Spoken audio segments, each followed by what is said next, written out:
Obrigada, Sr. Presidente. Cumprimentar o Dr. João Costa Pinto, uma vez que somos os únicos inscritos, vou aproveitar para fazer aqui uma espécie também de um balanço. O doutor tem uma vasta experiência no setor bancário português, naturalmente que a questão que os senhores deputados já aqui levantaram e que quer hoje, quer publicamente, também já respondeu, tem a ver com as razões de confidencialidade do relatório sobre a atuação do Banco de Portugal no BES. Não querendo insistir muito nesta questão, até porque a não divulgação pública e, mais grave, a não partilha a esta Comissão de um relatório desta importância, e é bom lembrar que o apoio técnico custou mais de 1 milhão de euros, é no mínimo estranho, mas também o Sr. Doutor já aqui confirmou que concorda também com esta nossa posição. Aliás, nós questionamos até o que terá este relatório para estar escondido a 7 chaves, quando custou, volto a repetir, 1 milhão de euros. Eu gostava de lhe fazer algumas questões que eventualmente nos ajudem a perceber o sistema interno de gestão de riscos da banca. Para nós, e já resulta desta comissão, são evidentes algumas conclusões. A Caixa Geral de Depósitos desenvolveu um processo que já foi aqui apelidado de euforia de crédito. Este processo resultou, segundo a Ernst & Young, cujo relatório produzido foi sujeito, e é bom lembrar, a uma confirmação de qualidade da PricewaterhouseCoopers, de desconformidades face aos normativos. O anterior governador veio aqui dizer que houve falhas na Caixa Geral de Depósitos e houve falhas na supervisão de que ele próprio era o máximo responsável. Os órgãos internos vieram dizer que detectaram insuficiências várias e que as relataram a várias entidades, designadamente ao Banco de Portugal. Houve um padrão nas decisões contrárias aos pareceres de risco, ou pelo menos não acomodavam as suas recomendações, que havia clientes especiais cujas garantias requeridas eram frágeis e insuficientes, baseando-se não nos números, mas numa alegada reputação do credor, que os sistemas de gestão de risco dos bancos melhoraram após 2012. Por outro lado, tem-se assistido, e isto não é positivo, a uma tentativa de desvalorização do que se passou na Caixa Geral de Depósitos em 2 sentidos. Primeiro, dizendo que o que se passava na Caixa Geral de Depósitos passava de forma semelhante nos restantes bancos. E aqui penso que quer confundir-se um bocadinho os normativos internos, que de alguma forma todos podemos concordar que não eram muito diferentes uns dos outros, mas com a própria ação concreta e a aplicação que deles as administrações faziam, nomeadamente.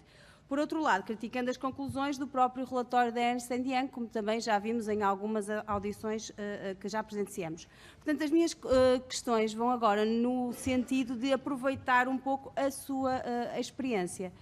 Como o Sr. Doutor tem uma larga e reconhecida experiência no setor bancário, incluindo na supervisão, e assumindo que teve a oportunidade de ler o relatório da Ernst & Young, penso que sim, parte dele pelo menos, gostaria de lhe perguntar o seguinte: entende que estes casos, que são públicos, que geraram imparidades de centenas de milhões de euros, podiam ter sido evitados caso as administrações da Caixa Geral de Depósitos, em especial a liderada por Santos Ferreira, não tivesse adotado uma postura tão permissiva e de facilitismo na concessão de grandes créditos?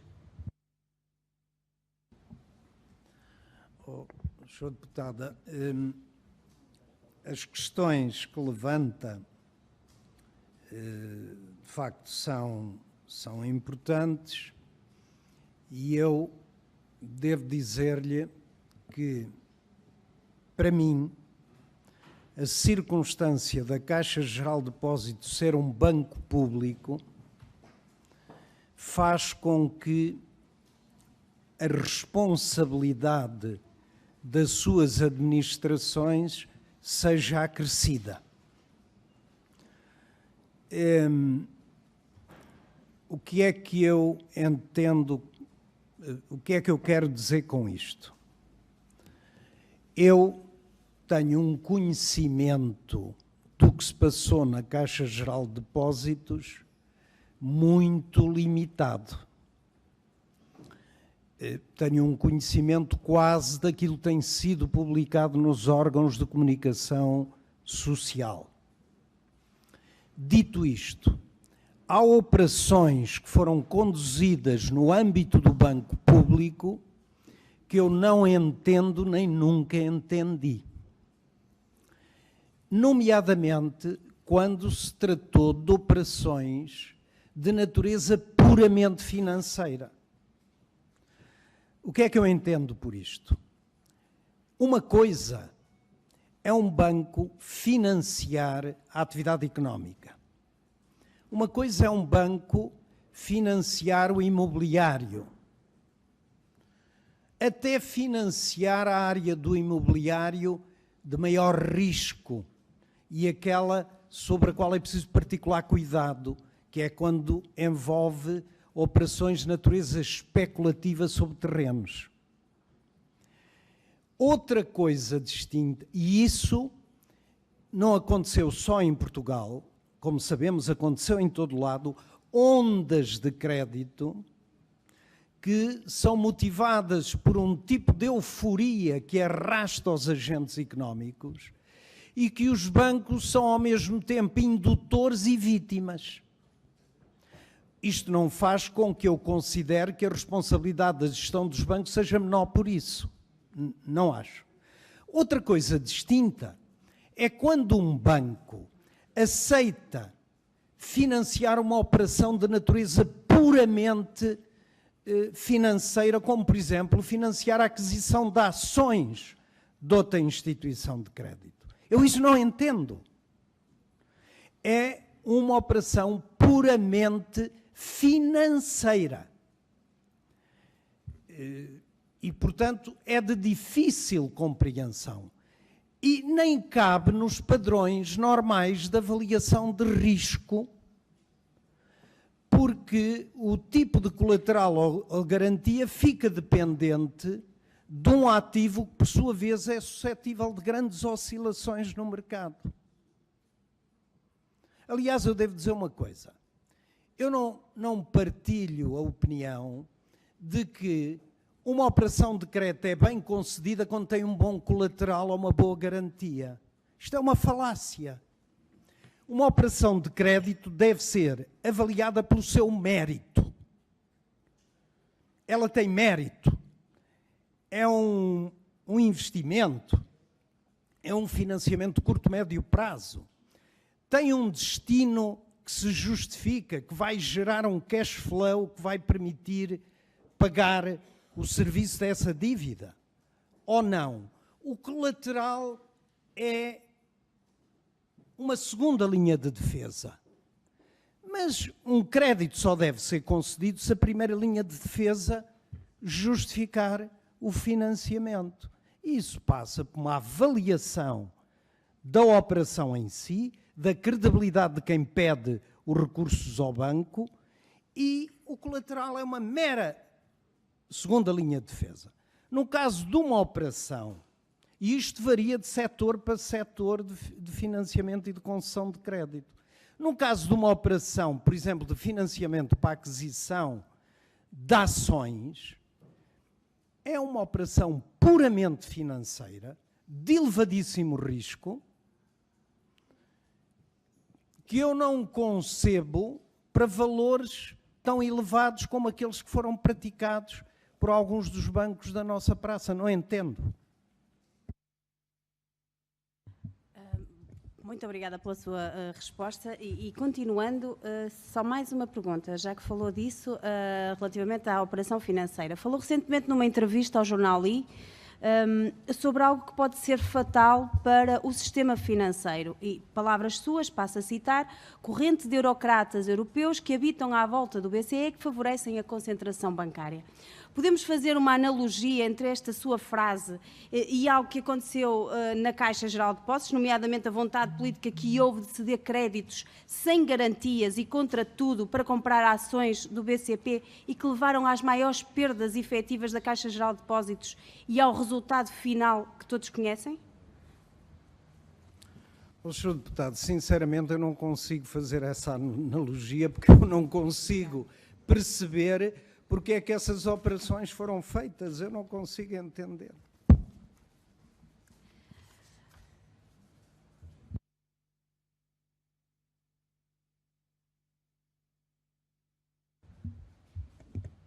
Pode, na comparação com os restantes bancos, confirmar-nos duas coisas. Os normativos eram semelhantes? Pela sua experiência. Os normativos dos bancos é suposto refletirem todo o enquadramento legislativo e regulamentar, quer de natureza prudencial, quer de natureza comportamental. Nesse sentido, todos eles têm que ter um núcleo comum. Depois, cada banco, em função dos segmentos de mercado onde se situa, da sua maior ou menor abundância de capitais, da sua dimensão, do tipo de riscos que estão dispostos a correr, tem a obrigação de refletir isso nos seus normativos internos. Mas tem que haver, forçosamente, um núcleo central comum. E eu sei que já me respondeu de forma indireta a isto que eu lhe vou perguntar, mas eu vou reformular só para ser mais direto e objetivo. Era normal, como padrão, e em especial nos créditos de milhões de euros, fazer tábua rasa dos parceiros de risco? Isso é outra questão que tem que ser analisada com extremo cuidado, senhora deputada. Porque a última responsabilidade é dos conselhos de gestão e da administração. São eles que assumem a responsabilidade perante os acionistas ou perante o acionista público, consoante o caso, das decisões que tomam. E, portanto, é perfeitamente natural e necessário que operações de crédito ou de financiamento, nomeadamente a partir de um determinado montante, a administração tem que se munir com pareceres dos especialistas de risco.